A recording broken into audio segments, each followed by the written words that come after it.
শুরু করে এখানে আসলাম। হাঁটি আমরা দুজন ফ্রেন্ড আসছি, হাঁটি কদরকাজী রোড থেকে এখানে স্বপ্ন সেতু পর্যন্ত চলে আসছি। জাস্ট এটা উপভোগ করার জন্য মর্নিং টাইমটা এই জায়গাটা কেমন থাকে, অসাধারণ, ইমেজিং ইমেজিং ইমেজিং।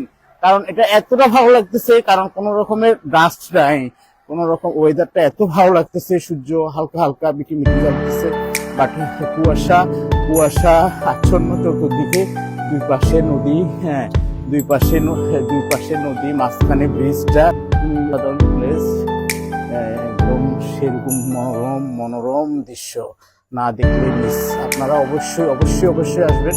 আপনাদেরকে পায়ে হেঁটে আসার অনুরোধ করতেছি, গাড়িতে না বাইকে না, পায়ে হেঁটে আসার চেষ্টা করবেন। কারণ পুরা সেতুটা পাড়ি দিচ্ছি আমি একা, হ্যাঁ আমার সাথে আছে রাসেল। তো বিশাল একটা সেতু আমি পাড়ি দিচ্ছি হেঁটে হেঁটে। এটা স্টিলের তৈরি, এটা স্টিলের তৈরি। হ্যাঁ এগুলো এখন রিস্কি, আপনার এখানে কিন্তু কাজ করবে না। পুরো ওয়ার্ল্ড স্টিলের উপরে কাজ চলতেছে। আমি একটা বিজনেস স্টার্ট করছিলাম একটা স্টিলের উপরে কনস্ট্রাকশনের কাজ শুরু করছিলাম।